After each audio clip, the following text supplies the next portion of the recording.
Kadima. Naam, innal hamdalillah nahmaduhu wa nasta'inuhu wa nastaghfiruh wa na'udhu billahi min shururi anfusina wa min sayyiati a'malina. Man yahdihillahu fala mudilla lahu wa man yudlil fala hadiya lahu.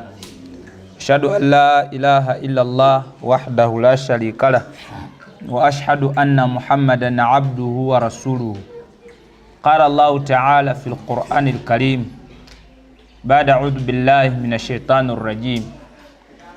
Ya ayyuhalladhina amanu taqullaha haqqa tuqatihi wa la tamutunna illa wa antum muslimun.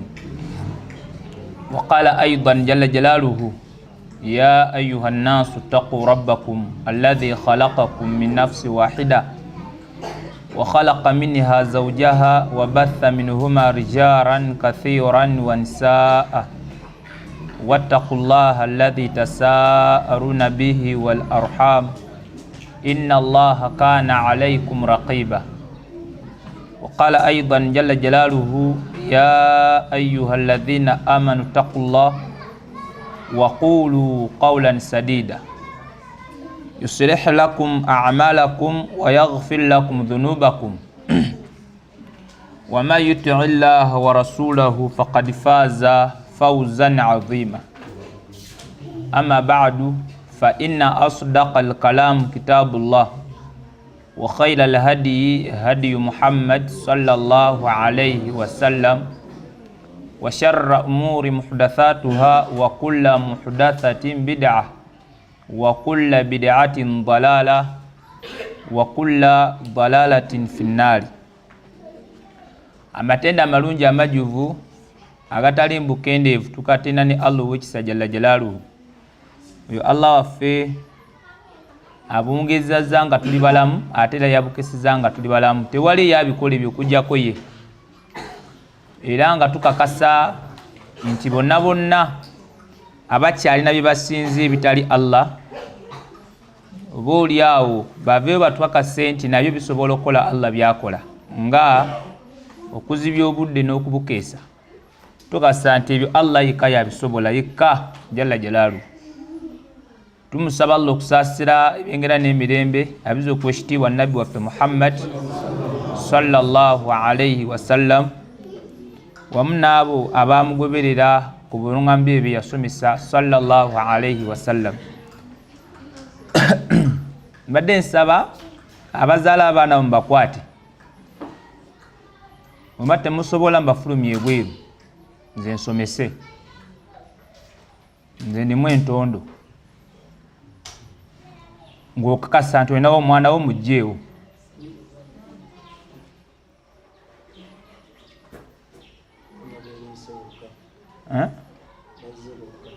Tekisoboka, tekisoboka.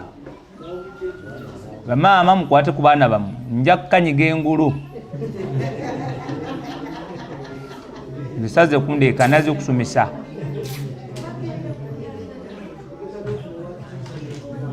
Gwe balusobola aterera fuluma ebweru gautu,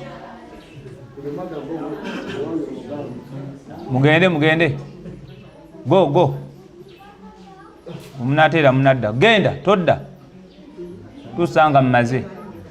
Naam, go genda nolate onabitegeera okulya kuwedde. Kyekikulu wallahi kyekikulu kati abitegeere ekyoyo kujja otuleekandira. N'abasigadde batosobola kusirika fuluma nga sinnakulaba. Naam, wowa mugire gwefunawo okanyigirawo kasirike, kyekikulu kyabyo naffe kyetwagala kyokka. Naam, assalamu alaikum wa rahmatullahi wa barakatuh. Banaye tuusi amalozo gayitirira abantu babbi bakuvaako. Nze bwentu bwendi oli buli waabaako nekyayogera nga webireekana mbazize mujjako ebirowoozo. Kati nange nsubira nti waliwo n'abanfaanagana mu mbeera bwetyo, so abo bwana buleekana n'ebitaliimu. So twagala nnyo okujja n'omuzikiti era twongere okujja nabo netolaba mwana wo ng'aleka na muzikiti n'osirika kasita ali mu nyumba ya Allah agwe mukwate konti tebaleekanira muki muzikiti so si kujja tuleekanira tayib bantu muno bafuwe emmindi kale nja kugera nti emmindi eri haramu olenge eri halali uddeyo oyongeremu ku maanyi mu kugifuuwa mwanti yabadde omwana aleekaana kanyange n'okugamba ekigambo kyange nga nsha Allah nga kiyingira buki nga tewali kikubuzaabuza kyonna ndowooza buli omu kati ompulira wangi barakallahu fikum kakati nga Allah maze okumwebaza n'okusayira ku ekitiibwa nabbi waffe Muhammad sallallahu alayhi wasallam ngenda kusomesa ku nsonga ekwatagana n'olumbe mu Buganda tetujja kubimalayo byonna naye ngenda kulondamu kapaati n'ensonga ezimu zetuyinza okwekesa abasiraamu olumbe mu Buganda ne mu tribe esigadde oba mu cultures era bano balinayo olumbe naye twazuula oba twagenza okizuula nga centro ya shiriki eri mu Buganda era n'abasigadde bakoppa wano nga wenali ebudaka jumeemu emabega eri omusiraamu yaŋŋamba nti seeka shiriki weene ebugwere tayawukana na wa Buganda kubanga abeno bamukoppa eri nekindaga nti muba pulezidenti mumukufu w'emmindi abasigadde bakoppa kummwe era kizibu nnyo okusanga amiri bino ganabasala so galeke kizibu nnyo okusanga abakyala bawangala wano ennakiwumu ekiwungu kiwumu neka ku mukono tulabe ng'owangalya wano nga oli mukyala ng'oli wamusaaze muzikiti guno oba oli wakukitundu kuno tofaayo jasi njala kulaba gwe wekka muli babiri mwekka muli basatu nejjuma mubeeramu basatu kiki ekibagana okuwanika emikono nga mbagambye mumpisamu maaso barakallahu fikum mumwe waliwo afuwa ku mmindi naye nga yo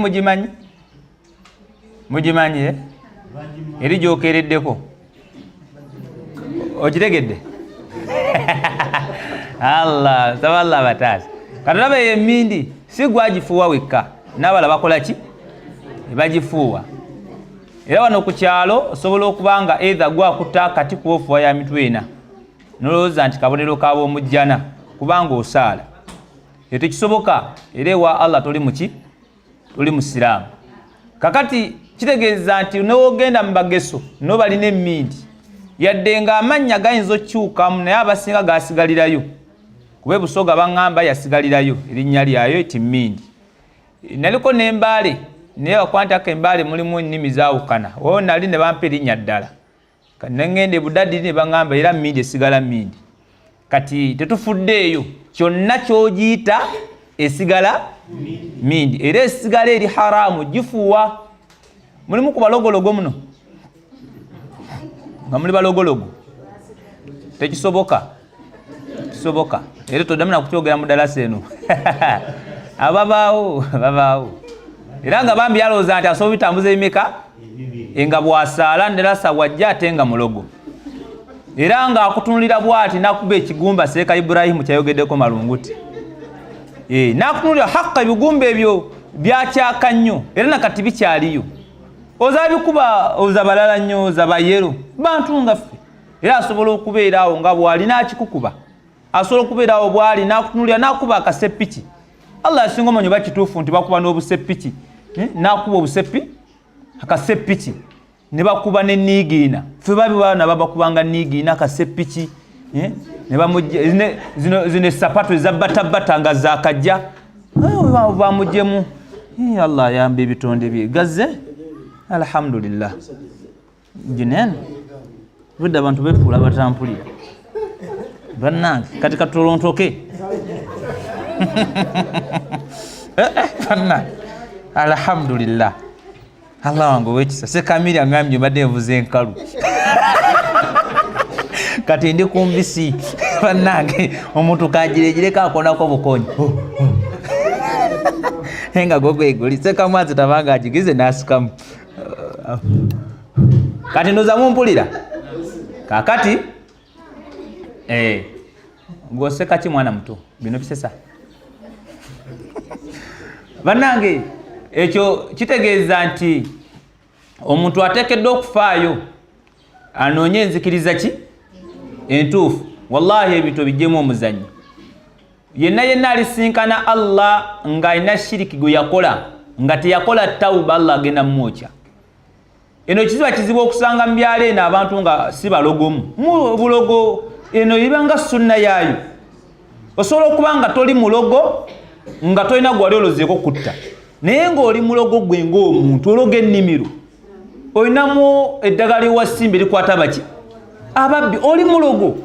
Era gwe hukumu yo mu sharia gye baatulaga kugibwako nsingo. Olw'akabenje k'olina eri umma olina kuttibwa. Kitegeeza nti n'omukyala yenna ali wano ng'ologa omusajja oli mulogo. Oli mulogo. Wadde ng'ontunulidde tonjaako maaso oli mulogo. Otandika otya okuloga omusajja? Kiki ky'omulogako? Mwe batulogako ki? Batulogako maaso? Ebiso byaffe? Ebiso byaffe bimwagala? Tosobola okuyiba wano embeera nabyo n'obeera n'amaaso ana? Kati ogenda gateekawa? Mutulogako tuteese buteesa oba sobola okubawa tubibawe mu bulungi naye nga temuvudde mu busiraamu. Toli bwetaavu. Naye obushiriku mubulemeddeko kyokka ate mulowooza nti musobola okukola ebimeka nga muli basiraamu ate nga muli bashiriku. Ebyo tekisoboka. Era yenna ekikulu siwo gy'owangaalira. Oli munnakyalo, oli munnakibuga, Allah akubanja la ilaha illallah etali ya ddoboozi wabula ng'egatta bibiri, ddoboozi na makulu. La ilaha illallah la ma'budun bihaqqin illallah, tewaliiwo kisinzwa mutuufu okujja ku Allah. Ekyo Allah kyakwetaaza. Tafuddeeyo owangaalirawa ekikulu tawhidi. Tafuddeeyo wali kuttira ekikulu kumwawula. Asobola okwokya yawangaalira mu kibuga mwe yazaalibwa, mwe yakulira, mwe yafiira, naye nga wallahi yafiidde ku shiriki, tagenda kuva mu muliro. Najjatta omusajja era yawangaalira n'ekiwuumu, yazaalibwa eno, yakulira eno, nga n'ogenda obugenzi wali era egayaza mu ttawuni nga lutalo emukona awulira obuwulizi. Nagendayo obadde 26 oyo, naye nga musajja munywevu ku la ilaha illallah. Gwe Allah n'akutwala ejja n'ogenda giyingira awataliiwo kuzannya, awo ejja nawe eri nanti ogenzo olina tawhidi. Abanga ekigambo ekyo Allah akyagala nga kitoofu nga tekirina binobole bya shiriki. Era mwenna abano bamaama abafuuwa emmindi manyi zibafaanana. Twakaseera nga gwo n'oguntu gw'omukunyuka babiri, owunyawunya amanyi, gonna gakutukakutuka, gajjajjamu ebya bbulaaka, omwagugu olubege ne gugejja ogwali omutono ne gudugala ogwali omweru ne gusongoka, kubanga ogutuma emirimu n'Allah gy'ataaguwa. Gwina kukola adhikaari naye gwe buli kaseera ogufuuyisa guntu. Ate gwe n'olowooza nti onaamala ogifu ofune wuzo osale dhuhuri, Allah akole ki? Agikirize. Tekisoboka. Kakasa nti nsigazza mmindi ebyesola mbivuddeko, nsigazza busiraamu bwange ebyemmindi mbivuddeko. Tosobola kusinkana Allah ng'oli musiraamu ate ng'obadde ofuuwa emmindi. Tekisoboka. Ate kisoboka. Kati salawo kimu ti nze ngenda sigala mu kuloga nnimiro, nsobola oweza kasooli obusiraamu bute, kuba tusobola tambuza busiraamu na kuloga. Tekisoboka ekyo. Basajja bakulu mwebali, basajja bazzeeyi nga babayita baseeka, baseeka mbu baseeka nga ne seeka mulogo. Gwe seeka wayagamba nti seeka aba mulogo. Lwaki muvumya ekitiibwa ky'oba seeka? Seeka Muzaffaru ajja kusomera surati Zungana. Gwe seeka Muzaffaru Kulani weyaani eri mu surati Zungana. Kulani yaani? Nabadde n'omwana kusomerawo kakoogera ebigambo. Gwe nja kusomera surati Zungana. Ninga makana akato nga gwe kamu hiya. Suyo ani yajukusomesa? Tiseekani manange omwana nga gwe toddamu to wadde ekiddamu kiwulira. Kakati seeka Muzaffaru ye Qur'ani yayongeramu essula ezize, anti ojja kuzungana mu nsi ozunge ng'embwa. Eyo essuula ajja gitugambe baafizu bagyongereko.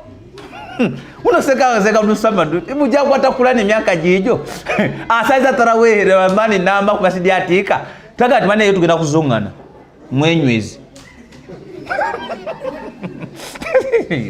Zungana nagwa kati eyo teriyo uyo seka mwase wama wali ebugeme ng'osoma Qur'ani zungana ni mujuzu ki saballa tusase oba yakuletera okubanga oli wafujjo nnyo bwotyo zungana sola ki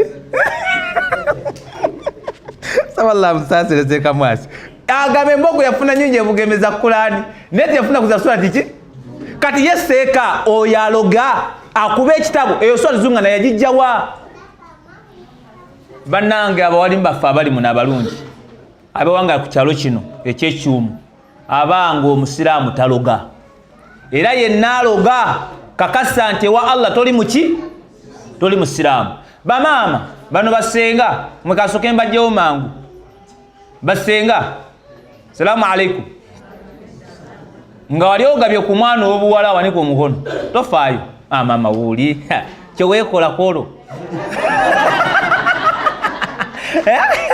teri mashallah Allah akusasire akwezi baraka ane yakyekola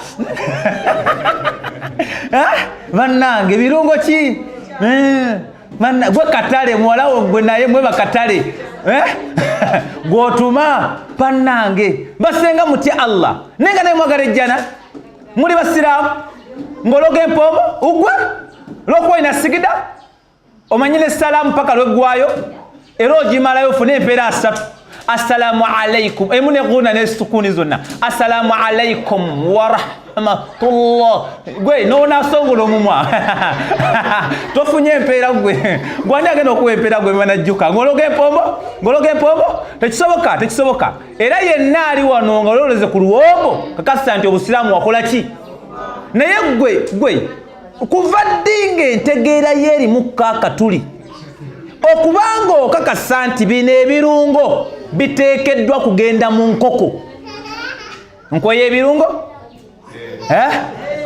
okitegedde gwe abaana baabo mwabalisadde ebirungo kati aseka ki ategedde seka yogerera waawo ngonawo bannange wallahi tosobola kera kumakya gwe omuntu obwongo ng'otegeera bulungi bane tuve ku muntu nga kale yawunga oyo abantu nga bamawungo naye ng'otegeera buki bulungi n'okwata nkoko nkulu n'ogiwa muwalawo n'omugamba genda ogikole tawaafu eye Kampala mukadde oba ne waliyo kati Kaaba omwana n'asooka agyetoolooza tetumanya mirundi gibeemeka senga olaba bagisirikidde kano kaffekye ejja emirundi gyosirikidde ne beetoolooza enkoko gweseka malungu tino zobazo walugwamulaza Allah akusasi nkoko nkulu wagigira Allah kowe seka bamudu aluwa bannange abantu nedda nze mbadde ngamba nti oba wakikola Allah akusase nga balugwamu tetwamanya byaliyo bannange Allah atusasire ezo kaseka lukumana ali bakyala babiri tetumanyi ne ono seka amiri n'abaloka bamala kola save ndowooza okubanga tebagira naye n'abo wali mbalutwaliramu ono tewali bwabuwalimu genda oleetera ebirungo gwe ono seeka imaamu yajja gwajala bino mbikola ku lulwo nze wange watereera singa nakanudde amaaso ngaaleka empewo nze wange watereera bino mbikola ku lulwo bireke tobikola ku lwange bireke naawunzika ng'atomedde obushiriku lwakuba ayagala muwala we asobole okubeera ng'ava ku lujja kale avuddewo awangalire gyakola ki wallahi bameka bakadaama abali ku byeyo ng'empombo baaziroga wakati mu kubanga tiyafumayo okumala wiikisi 3 wadde omwezi naye nga newomunyonyola obulungi bw'omusajja oyo gwe baamulogerako agamba lekaleka ejjinni eryo sagana kuddamu liwuliza naye nga lyayita ejjinni lyamusuula muki mushiriki ng'essaawa enaako ali eyo mu bawarabu anoonya sente family eyimiriddewo etya yalabirira mama yalabira abaana yakola atya nga tagaana kumanya naye nga nessengawe yaloga omusajja oli yeewuunya bye yaloga baaloga ki kati okuloga si kyekikulu ekikulu kukwasa mwana ono Allah waffe omwana waffe mukume nga obadde omukuma wano ne gyakoze eki ne gyalaze ekirala gwe omuntu ategeera okwata otya ebintu ebiwangalira mu ttooyi wansi n'obiteeka mu nkoko. Bameka abagenda wano nga ogenze emanju ziva ku zino zitoyi zaffe kazino zendabye wano ozino ez'abazungu zirabisa. Allahu akbar. Ezo oba wakavaayo onyonyoota nti sigwa kikoze era olina okwerwa nako ennyo girongoose kuba ogangamba nti nze siyenzi nga jangu naawe jamaada gira naawe ebintu byo gira gwe wakava eno nange mbisanzeeko wallahi ndwawo kakasa kati ozirabisa gwe seega wamma agenda ogwateeka akagalana mu luwombo woyingira ttooyi n'osanga omusiba bwe gutoba pakeji yo ogisolooza muli owulira otya ng'okubyeko amaaso owulira nga weewo ofunye kapito. Wallahi kyokola okaggala n'ogenda n'okola otya n'oggula akaki akalala nako ogenda okaggula ng'omusiba gusinga guli nako n'okaggala ogenda oggulawo okusatu nga bino ne biddayo nti kati nvuddeyo eyo n'ofuna ofunye wuzu nga n'okulongoosa olutalo. Lwaki odduka ng'ate mu mpombo ya mutabaniwo wateekamu akagalanda wateekamu pupu oli lwaki omudduka? Tandikirawo okulya kubanga gwe kati oli byolya byokkiririzaamu.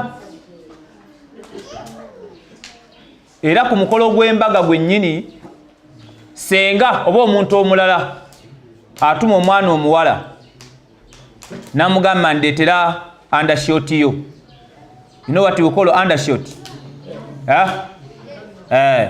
Agamba nnongwe basi kutegedde nti wano wooli. Undershot tulina abaana abawulu abakyali abato.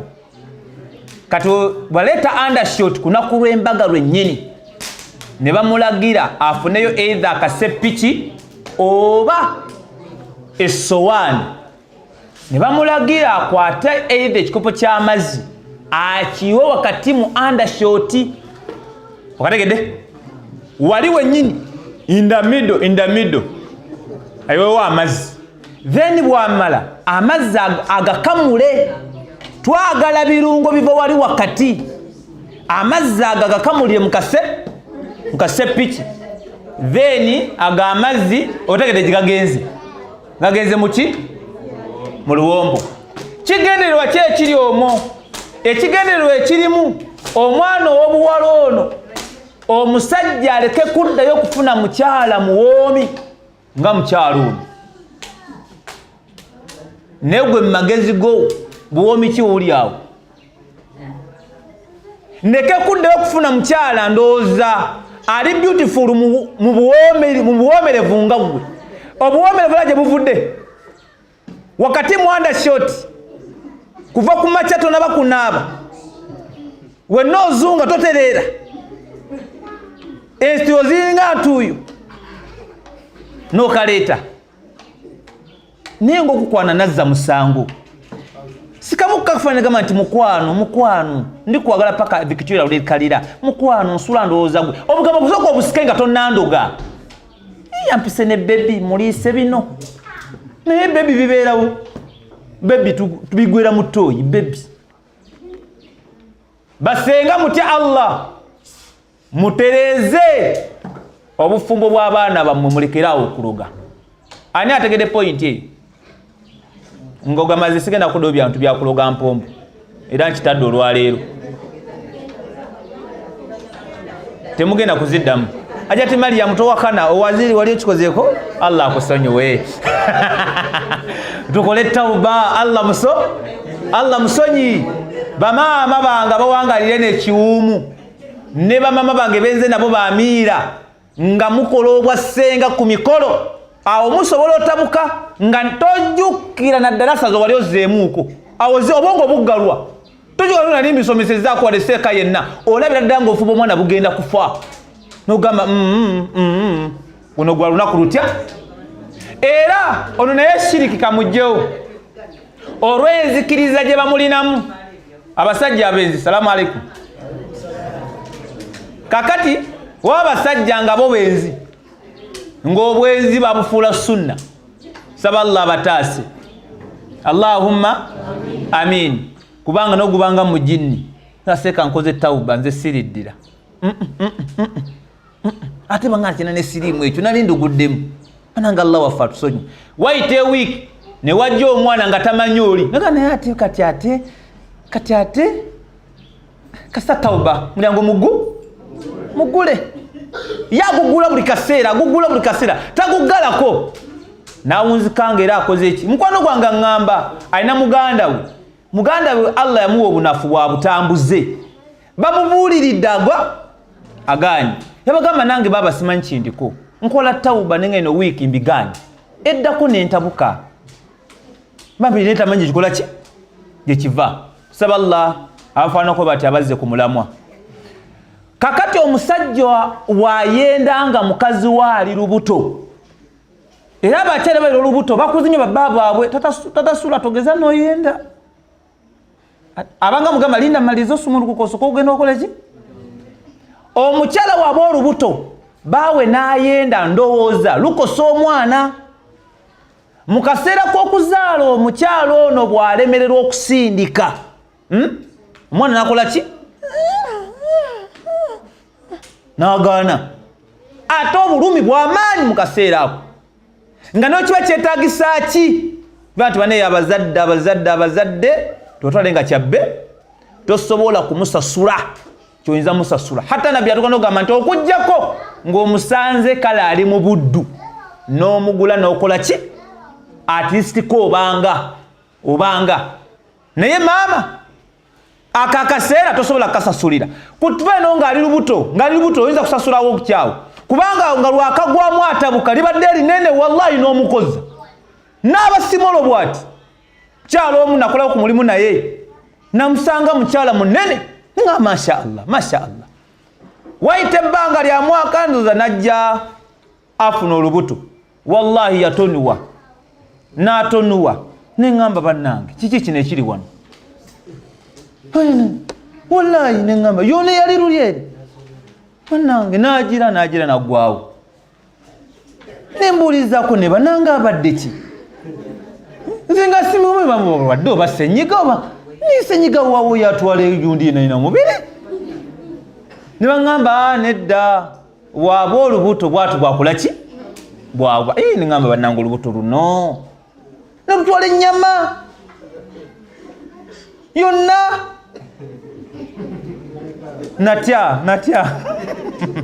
natya kuba nze namulaba kumwe temwamulaba kakati nazaala naddamu Allah namuwa omuki kati bwati azeyo lulyeri kati bwati anti ekizibu kyakola ki kyavaamu tekyali kizibu naye era kyali kimu kaseera ako kyakola ki kyavaamu kati akaseera ako gwafuuse ekisonga okubanga maama atonuwa naffe tufuna ebizibu nga muli mbuto tutawaana era kyonna tata omulabawokko wateeta oda gitwale nga nsonga nkulu kubanga waba wakagwamu bwoti olubuto ebiseera ebisinga olwala emyezi egi ani ajjanjaba gamba nze nze kati ekyokukyogera kitegeeza nti bambi ojja kuwunzika nga ye taata yema nga gwe kyokola ekinene kumuwa gwe n'osikamu wallahi nsaba Allah basaasire Allahumma kati omusajja naye n'atoba naye tosobola atuuka kaseera nga yaakawo kayagala kava manju ate naddala nga wali yali yatambuza ensonga nasika awo ya rabba nalwo obulamu obuseeka ng'ettaka eryo eryeyo lyayagala nanuunako omusanga nga ali mu sekamaso ogenda okudda waka nga ali mu saati bwati ayambadde n'empale yakubye n'ekikalu nogamba nange muzibu ki naawe bali kikubuuza anti mutabani wo yansombu ate waliyo ekirala n'oguma ezo engoye n'ozimulekera kati kaseera ako oyo waabaako nekyagize twale nga nsonga ki nga nsonga nkulu tewali bwetaavu bwakubeera nga omunyooma n'omuyisaamu amaki amaaso omuzadde tolinaawo kyoyinza musasula seeka tolina naye omusajja gano amagezi bagamuwa mu kaseera nga mukyala we alemereddwa okusindika omuki omwana kubanga basobola omutwala bayisaawa zino tezigenda 11 ne batuwa ku dispensary mukono sawa 12 net nga bambi yalozo tuka bwati kuzalirawo Allah najja mukwata kiro kiramba nga tanasumuka nasumuka atenkera ku sawa 8 nenga tafunye tulo ngalinga ali Makka addeno bwaddeno alwasira nga takyaswala wabulanga amusembedde yaswala nga yetafuddeeyo oba Amiri azuze ku ddwaliro bawali yayiseeyo tafaayo embeera ejalimu yeeyo kyemutuma natwalayo ko mukyala wa mukwano gwange kiro sawa 9 ngendo tuukawo nga abakyala onasinda onalibwati ningamba evaawo panange kati Allah agerera nowe wange rumuluma kiro saa 8 nkona kunene nawe nakumi wano bada ishayi ng'oli bulungi nga nange tulomwa kujja bwa sawa naffe tuna bulumi olwo kati yazukusani nga tetufaayo tuwaliyo abasajja abafaayo wetuli n'abanfaanana era nayimuka nefulumya piki nemuteekako nemuvuga mpola nti sinda mpola obunyonnyo obwo ng'ogenda okubakubamu agirejire nemutuusaayo nere musanga Allah yamusasira okusukera ku subuhi namnga Allah atesewo embeera ng'akoze eki ng'agize era yankubira kunti awaye gira nenjira ne tujjayo omwana nadde waka nga twali buzibu kati sebo nange netala nzire eno aja tali mukulu mwani mukuza murudo tumbulize kati nange sebo mba nawo kyenkoze ya kakati omusajja bamugamba mukazi wo omwana aganye okola ki solution esigadde eri eki batumye omusajja leeta undershot kategede akantu ako niwamugamba funona akasepiki yuwa amazzi wakati wako wali mido togenda east wano mido kati aga amazzi n'agakamula mu kasepiki oba mu kikopo ne bawa omukyala n'amira muno n'azaala ani gwe bali bakikozeeko naye nga babaawo we yali shiriki gwe onywesa otya muna amazzi agavudde eri oyo shiriki tumwewale abanga azaaza yaani yateekawo embeera nti kati omwana vaayo watali kusalibwa oba kati kiso bino byajja biso ate wabanga wa biso baana 3 4 10 ng'onoonya namba 2 kati bagenda kuyomba lwaki batogumiikiriza gwe naam tugeze maaso kakati obukulu bw'okufulumya olumbe mu Buganda wuliriza bulungi abange salamu alaikum ngenda somesa point 2 zokka naye nga sinnazireeta musoke mumpe kubanga no waliwo abagenda mu nnyimbe mpayo ensonga 3 lwaki mugenda mu kwabya olumbe naam nesoke ndeeta ebyange tofaayo tubeere ba friends mukuno okusoma tokulembeza bukyayi nti lwaki asomesa kwebe talina musomo mulala nze guno gwendabye lwaki tulemedde mu kwabya ennyimbe namu Amiri agambye kugatta eyo nsonga nkulu ey'enootingiddwa ensonga ey'okubiri namu Jamiru okufulumya olumbe olwatta oli kiza kyekikujja emukono n'ojjeeno Allah akusasira asigamye kyakikola okufulumya oluki olumbe eyo nsonga yakumeka namuseeka wange seeka tusabula twagala nnyo obulamu obutaddamu kola ki kufa nsonga yakumeka wallahi ate nga zonna nkulu eyokuna piraawo Allahu akbaru naam eyo nsonga nkulu pira ogwa muwali wegutali bakwita mukwabya olumbe nga tekuli piraawo n'asigalawo kati lumbe ekiruno wobunya ekika ky'olumbe type of lumbe nga tolukola otya okwabya kwa piraawo naam ensonga ey'okutaano eba yakuna bamaama lwaki mugenda mu nnyimbe tofa naam maama wa okwerula emikisa gy'abamulekwa mujjeerula nakuva mu busiraamu eyo nayo nsonga ssebo nsajja nsonga ey'omukaaga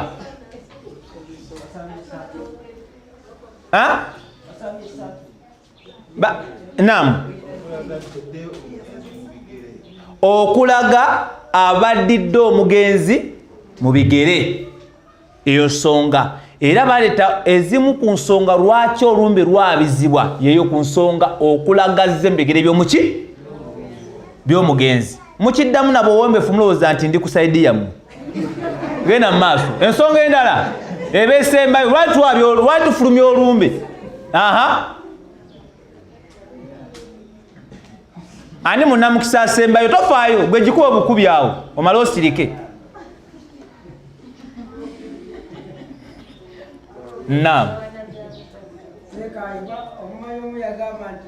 Mumanyi ki?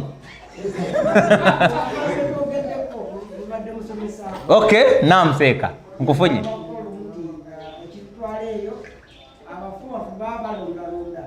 Balonda. Ekibatola mu kwabya olumbe. Abafuuba babeera balonda bucupa oba bukunkumuse. Yakomaawo. Tufuna ne ku mikisa. Olaba pointi ya Seeko gyeyogedde. Naye mbadde njeetaaga. Kati mbadde mbuuza lumbe mu Buganda eno. Baluliramu n'abaki? Okulaga abaana abakika kino n'abatali baki? Lwaki obwenzi temwekuma bwenzi? Buli kaseera mwekegera abaana. None embaliga zaawuba. Sizaawo n'omusajja ono neiba. Atulinde mu kwabya olumbe tujja kulaba naam. Olaba? Kakati olaba ensonga ezo. Ono gyaleese muganda waffe ono ye munnamawulire. N'amawulire olaba nti gaalina nti olaba galimu omulamwa. Era baneemwogera okulonda ku bantu ng'abo. Bannamawulire. Era yagambye eyo gye baali eyo yayogera ebigambo eyabyoge nti mulimu okubeera nga basabira ku baki. Tegeeza nti baali bawalimu abagenze mu kwabya olumbe. Kati awo twagala abaffe baseeka baffe abatukulembera asobola okuba imaamu oba seeka yenna bakaafuwala abamu kukwata lumbe manyadduwa kugiyingiza mu lumbe ne bakaafuwala. Era no mu byalo hatta ne mu tawuni osanga abantu nga tebaawula mikolo egyo. Olumbe nga yedduwa. Era tujja kulusulamu ennaku z'omwezi nga 28 lujja kuba lwakutaano olwo nno lwabizibwe ku lunaku olw'okumeka. Kati baseeka bajja ssaawa 4 ne balawo emisaalo ne baleeta ekkulaani ne bazooko n'enfuufu omwazinyi najja n'emisaalo emirala gye tegimala ne baleeta ebyetaagisa era imaamu ne bajalawo ne batandika okusoma ddi.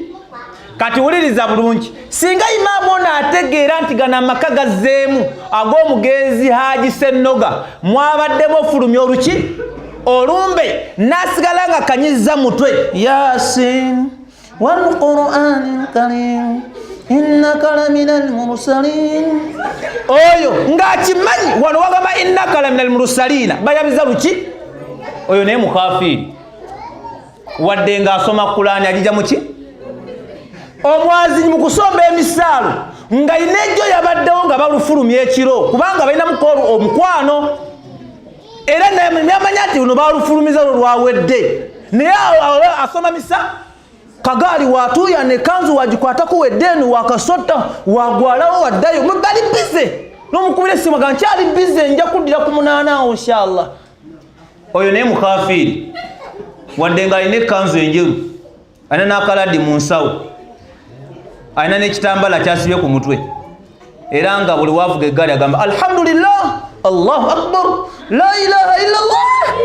Mukaafiiri kubanga ekikolwa kyaliko kya buki yima amiira bonna abategedde okwabizibwa kw'olumbe okwo ne batamenyawo shiriki oyo ne bagati owanzi kasanze kuba kapiraawo be bamanyira shiriki waabwe banyongereko wano kasupu oyo wano kasupu banyongereko oyo naye agenze gwe vaawo dduka misinde obeerawo okolawo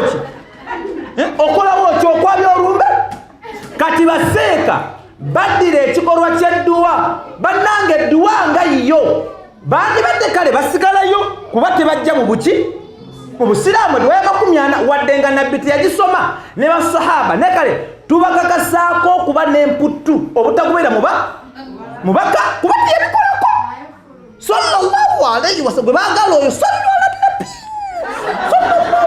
oyo teyabikolako kakati gwe gwogamba sallu ala nabbi ogamba wa China oba wa Japan kuba ye mwenyini agambye nti man ahadatha fi amrina hadha ma laysa minhu fahuwa raddu yenna atandikawo ekintu mu ddiini eno nze kyenfudde sireso Muhammadi sallallahu alaihi wasallam kigenda kukwatibwa kimuddizibwe nga mumuli edduwa ya 40 mwe muli edduwa y'ennaku 3 mwe muli ekijjukizo mwe mwabijjawa nati nabbi wamwe gwe mwagala ennyo wallahi teyabikolako era n'ateekawo ekigambo ekinene nti yenna alibikola agenda kukwatibwa pakeji ye ku kiyama emuddizibwe man amila amala laisa alaihi amruna fahuwa raddu yenna akola omulimu nga teguliiko ndagiriro yaffe gugenda kukwatibwa gumuddizibwe mwaba kyagenda mu dduwa za 40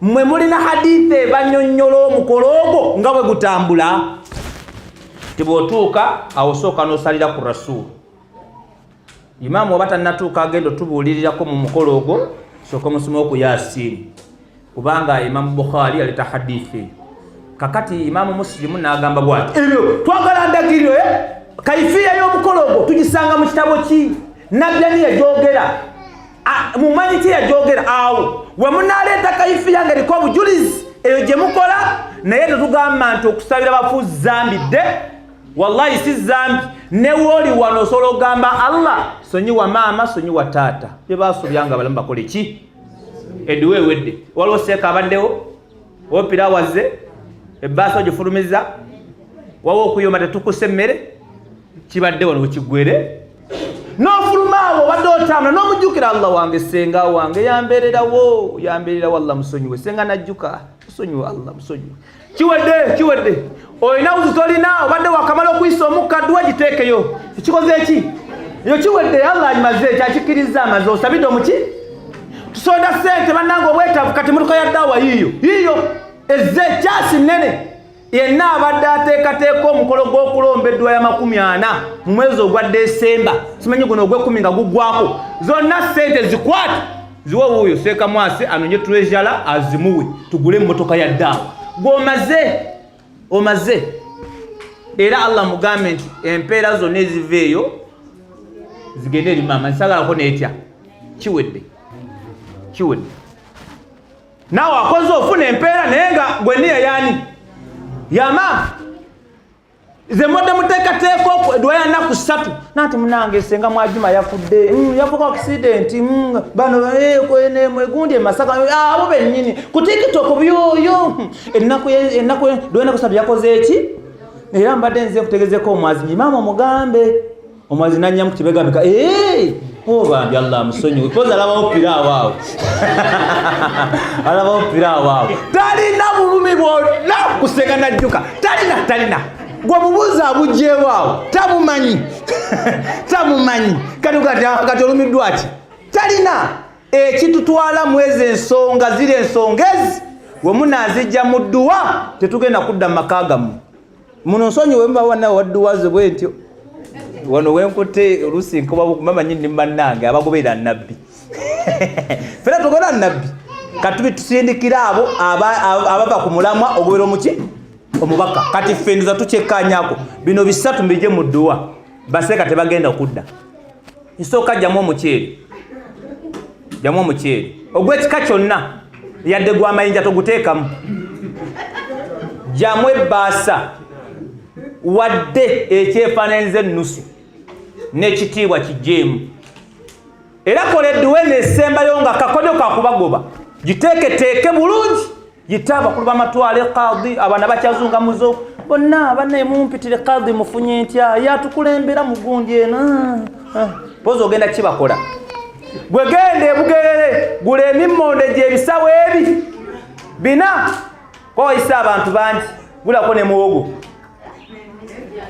funa ebijanjaalo byoteekamu kamukene so funa enkejje ofuna amazzi gano agabbowa toleeta juice funa agabbowa funa ekidomola nga kinyirira gateeko mu firiji okireete okuseka mwasa yaganyo ka juice agenda okanga kyonna kitobyetobye gati akomukampeereze kakati verugamba nti teeka waawo ng'akitunako obwagasa nti ojuice ateekwa kunywebwa pozi mazzi bwe tukola enteekateeka funa ne ku mayuuni ne kawunga koochwada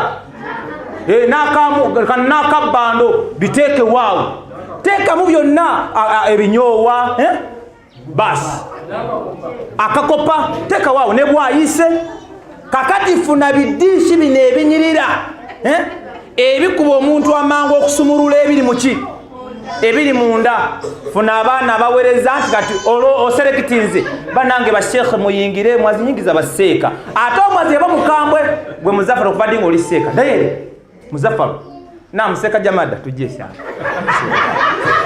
olwagoba aselekitinga magende bali emimonde gyabwe ate gwe kakasa nti kyokola bashekhe munda n'abali mu nsiko n'abatudde mu kidaala kyoba obakola tososola ofune okuyomba nga kuli ku mizaani yeki gwe sirika teekawo omugabuzi nedda ate mugabuzi waki bonna beekolako ffe baseeka munda nedda aja tigenda tujja kyekolako omwazinyi ng'atandikawo yeewadde omulimu gwe batamuwadde nga ateeka owetwale asooka tambuza sowaani zonna kati owetwale n'afungiza kazi gyali yamaze dda n'engalo zikaze ebidiishi weebiti kati owetwale agamba omusenyi mpaka katooke kokka tuteekawo kaceere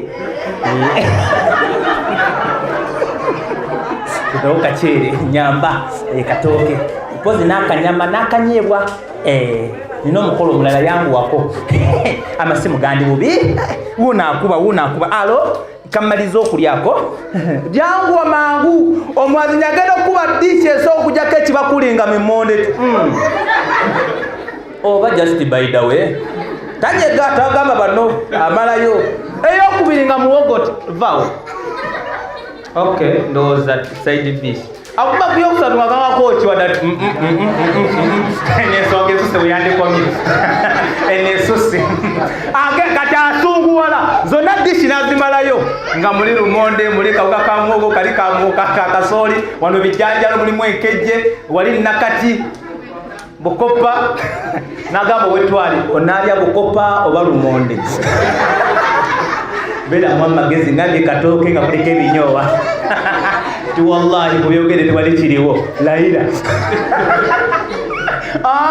nga kutubegwa wallahi nga mawule gasasana mu ddiiro tibannanga anaalya jangu weesenere ekiki kyogamba okweserera ebbasa zibayitemu nga temuli wadde 10 era wandikako amanyi wetwale wakabwe without any coin atugabaga temuli wadde 10 gwe bajja kukolimira onaddayo okuba essimu nedda Jamilu tuli bize guno omwezi simanyire wenkunyiga nedda wakajali kyowamukola kyakola ki kubanga wallahi talina bujulizi buyimirizawo nsonga eyo tabulina waba bulina agenda buleeta abwesembese munesembesa enfu kubanga aya muzimu kwani zebesembesa omu yaŋŋamba sharifu aya mweziri mu Kurani temuzisoma inna allaha wa malaikatahu yusalluna ala nabi aya egamba etya sharifu vunula olaba omuntu akuwa obujulizi nga kasantina n'obulala neŋŋamba imaamu bulijjo koolirappirawo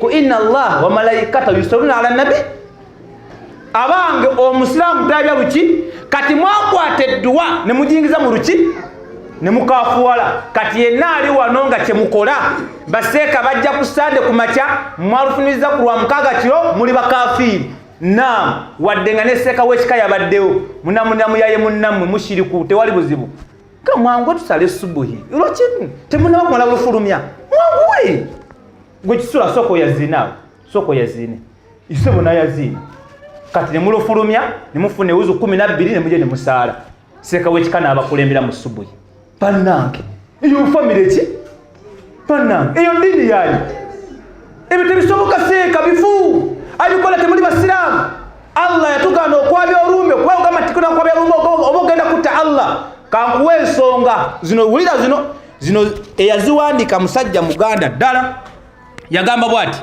yagamba nti obukulu bw'okufulumya olumbe mu Buganda yagamba nti ekisookera ddala enju efuna omukisa ekyo twagala kimenyawo ate na bujulizi. Buli wogamba nti ffe butugenze kwabya lumbe mbunne enju yonna ebeefulumizza olumbe efuna omuki, ekyo si kituufu kubanga tulaba kino ekikola kye mugenda okukola kyo nga kyo kiramulwa kitya nti bushiriku bwennyini. Waliwo shirika limu emikisa? Waliwo? Kati yenna abagamba ntufulumya olumbe enju kufuna mukisa, ekyo ekigambo kiba kikyamu nnyo. Ebirimu emikisa birala nnyo tebiri mu kwabya lumbe. Era yenna abadde azungira mu kwabya olumbe munno nju kufuna mukisa, ogwo gukulemye guleke, noonya omukisa omuki. Emikisa gisanga mu Qur'an, Allah yagituwa. Qur'an yennyini eno ya mukisa, okugisoma si mukisa kugikwata giteeka mu nkwawa n'ozunga nayo. Mukisa kugisoma, kugikwata, kugikolerako. So si mukisa kugiwanika wano ku mayumba gammwe mwatimba ebipande eri Nansi, eri Falaki, eri Atukurusiyu. Tosaala naye weebiri awo. Era uyiga utamaka ga ajati sanga Ayakurusiyu Allahu la nena nyinyi yotamena kugisoma. Just koleka kali akakazi akawala kamusanyusa.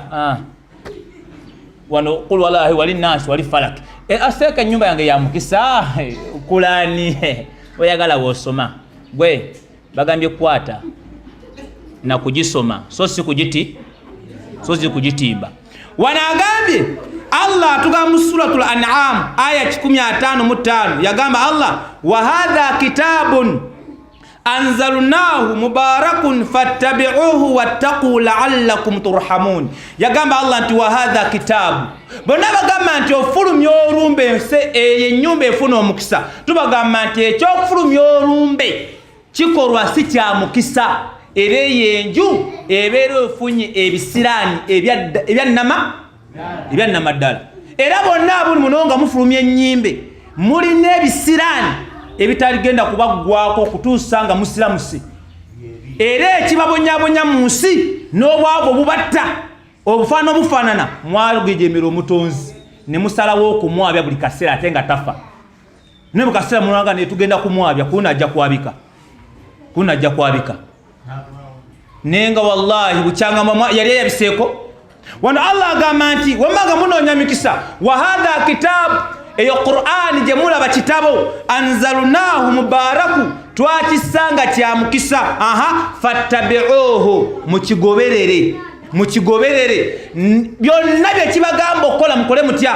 Mu Qur'ani mwennyini mutusanga obujulizi obutuganda okwabya olumbe. Allah agamba nti wattaqu ate mutya Allah la'allakum turhamun oba oliawo ne musaasirwa. Kitegeeza ki yenna ayagala emikisa tegiri mu kwabya lumbe wabula emikisa giri mu kusoma Qur'an. Yagamba Allah mu suratu Sad aya 39 ti kitabo anzalnahu ilayka mubaraku Muhammad twakikusaako nga kya mukisa. Olaba mubaraku kya muki so si nti okwabya olumbe bwe muli omukisa kitabo Qur'ani twakikusaako nga kya mukisa. Liyadabbaru ayatihi subhanallah. Lwaki balyoke ebigambo byakyo basobole okubeera nga babifumintirizaako babitegeere mutuufu bwabyo. Allah agamba nti waliyatadhakkara ulul albabi, abalina amagezi basobole okubeera nga bafumintiriza ku bigambo ebyo. Abanga omusiraamu tafulumya lumbe lwa nnyumba funa muki ebirimu omukisa Qur'an. Keera ku makya nobanga goli musajja mukeze mukyala mukeze nobeera ng'ogenda kufuna omukisa. Ensonga ey'okubiri gye yatuwa yagamba nti Abaganda bafulumya olumbe mbu n'omuwandiisi kamukyankalanako yagamba mbu ennyumba eyo butaddamu kufa muntu yenna. Ensonga kitegedde mwe temugimpadde. Wano yagamba omuwandiisi mbu okuziiza abalala mu nju eyo obutakola ki obutafa. Yensonga lwaki mwabya olumbe bannange kakasa wano olwa bali balwabizaako bukyanga mu lwabya mu 2016 awo paka kati wali baddamu kufa banja abakoze eki kati mukolayo ki era ogenda bano demu kwa byolumbe wallahi kyankalana bagenda ti sigenda kudemu kwa byaluki gwabadde ng'ateekayo akasente bagambe yadde kubanga osobola kati seeka kati bannanga olumbe lutadde n'osigala ng'ate osapootinga ensonga ng'owerezayo etaano esatu kakasa nti okyali mukafiiri tolina kuteekawo kkubo lyonna libaweereza ssente kabali epiraawo atali mu munnyu kyekyabaleese bali tebazi n'omunnyu gwabwe ffe tukkiriziganya na kikolwa kyakwabya luki kati bw'agamba nti mbu okuziiza abalala obutaddayo kufa mu nnyumba eyo ekyo ekigambo si kiki abaffe ddala okwabya olumbe ne mulwabya mu nnyumba ya nnyammwe kibaviirako obutaddamu kufa bane munyanukule baganda bange wallahi tekisoboka kubanga nakati bakyafa naye ng'ennyumba emwe bafa bayabya oluki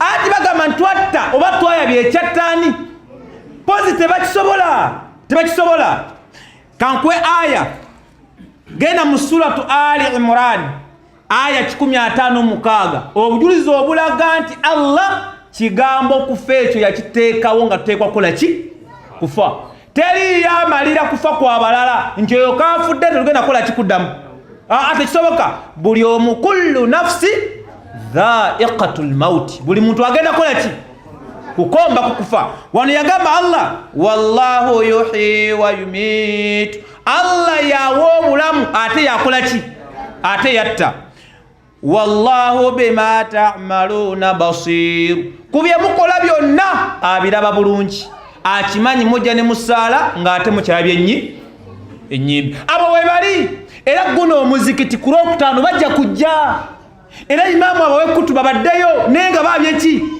baabye ennyimbe ne wano weetuli ng'era bino naye nga tebinnategerekeka biki tonna kutegeera gwe bukyangantanya kusomera tonna bitegeerera kati tusangama nti kati olaba taata seeko olaba kati akukuba akaama kati olaba twakule bye tubiraba kuba taata wange yali imaamu eno ejjundi maama yali amiira bagendanga mu nnyimba ezo nadda n'asaala kati seeka agamba ki gwe eddiini tetujja kutaatawo na maama wo tujija kwani nambaka nabi Muhammad tetulina walala wonna wano kyagamba mu aya eri mu suratul Hijri aya 23 yagamba Allah wa inna lanahanu nuhyi wa numitu wa nahnu alwarithun Allah agamba nti wa inna lanahanu nuhyi wa numitu fetu obulamu ate fa abakola ki fa abatta okatageddako Allah agamba nti fa abawo obulamu ate fa abakola ki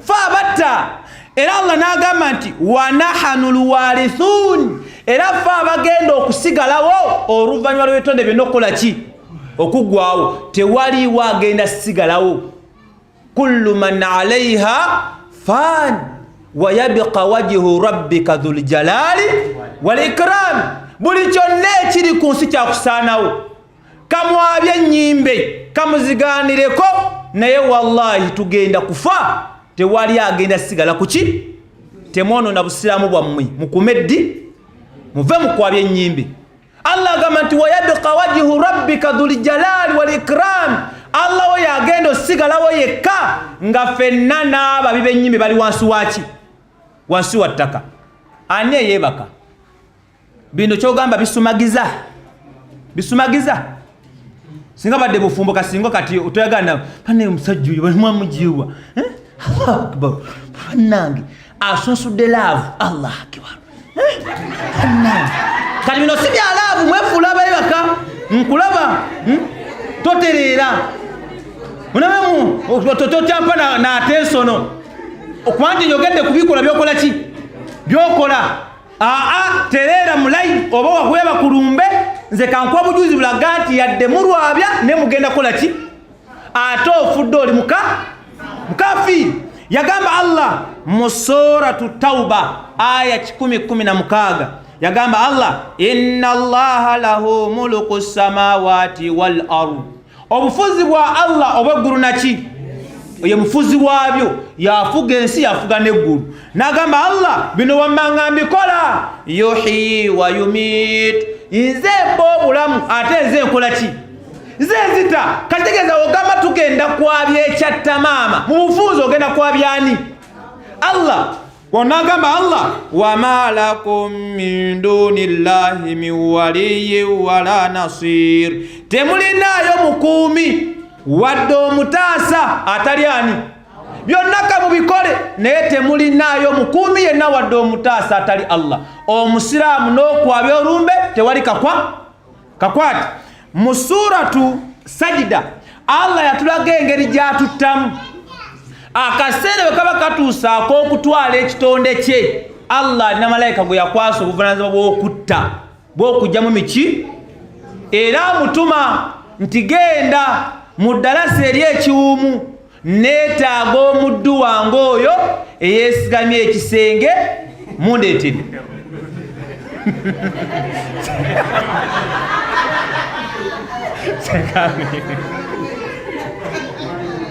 mundeetere saballah era agira ati wuuyo ndaba afuluma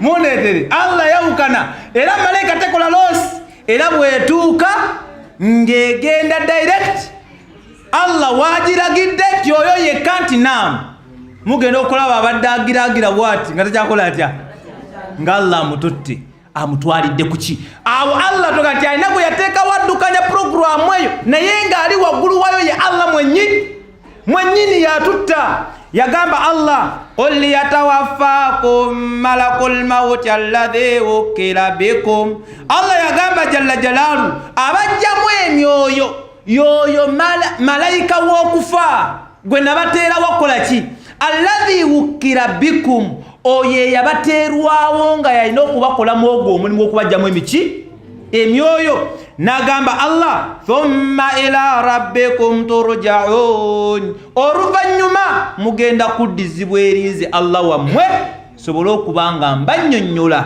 ko bye mwakola ki bye mwakola kati eyo aya etulaga nti Allah ye jalla jalaalu atulaze nti programu z'okutta gwatta biri muki mukono gwe qul yatawaffakum malakul mauti mwena bagenda okwabya olumbe bameka mwe mwakamala okulwabya muve ebugerere muyingira sezibwa awo temuvaawo muva kwabya ki lumbe ki mwerumbe kati mwerumbe timuva okwabya temuvaawo ng'ate batwala nga babikka nti bannange taata Allah akoze eki era ne baganda baffe banna bonna bafiiriddewo tetwayabiza lumbe terwayabisa emputtu eri mwolu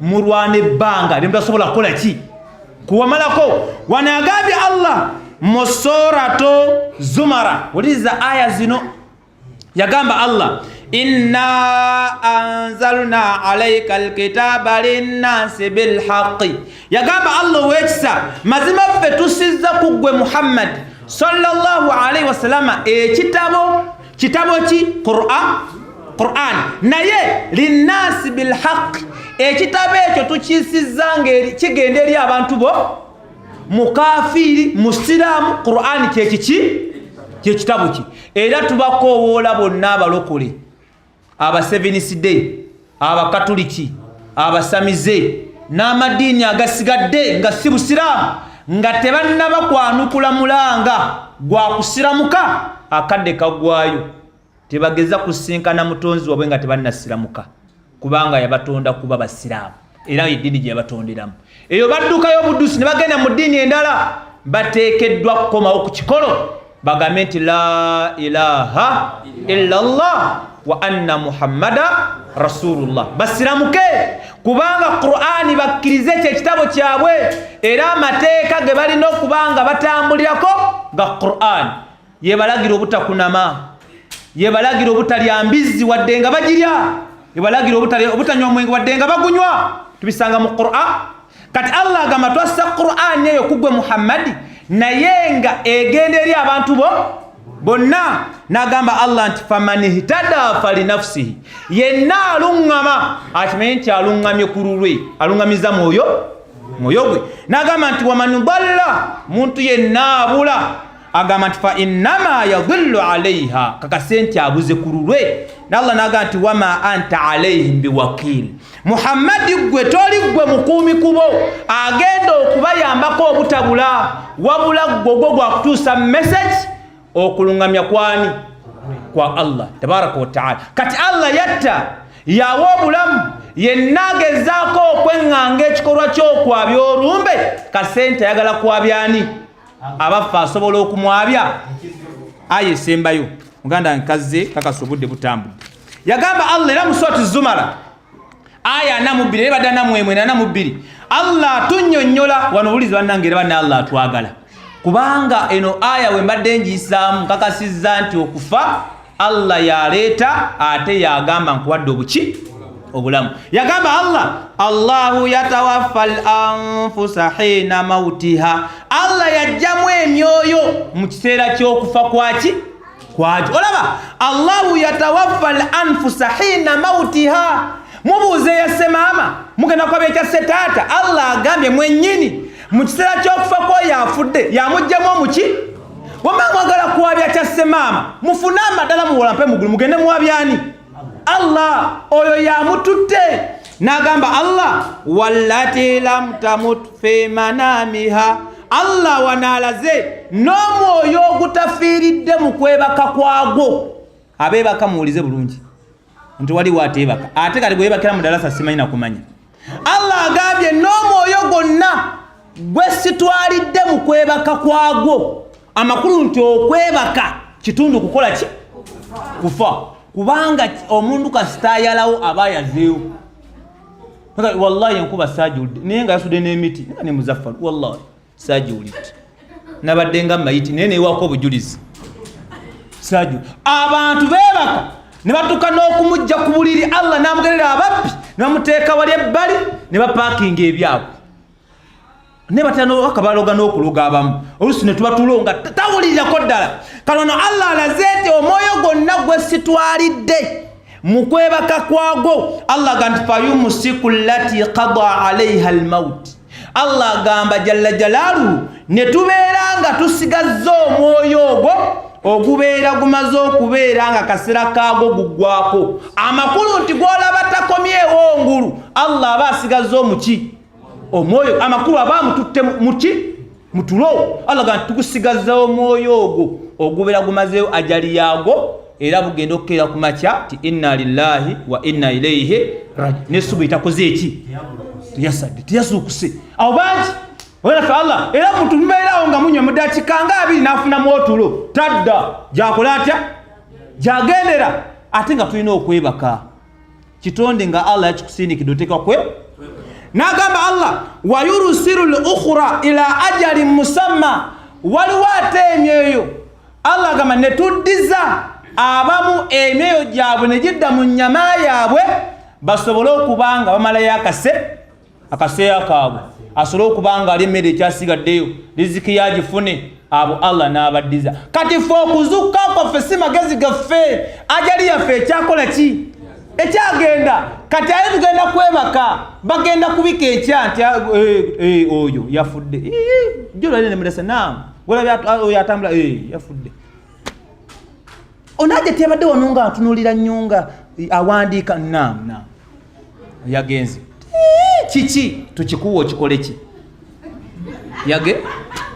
yagenze kufa kati abange yenna agamba nti okufa kigoba obutaddamu kufa mu maka gaabo abayabiza olumbe ensonga siki tulabye ayati ezenyo nti Allah yatta ate yawa obuki obulamu katunatuze mu kusinkana tujja kwongera okulaba wano yagambye yabiisa omutwe ogamba sekamasimaliza taata empaji enkulu ezigobererwa mu busika bw'Abaganda mulimu kafunkunaali aliwo nga twetaaga okulungamya eggwa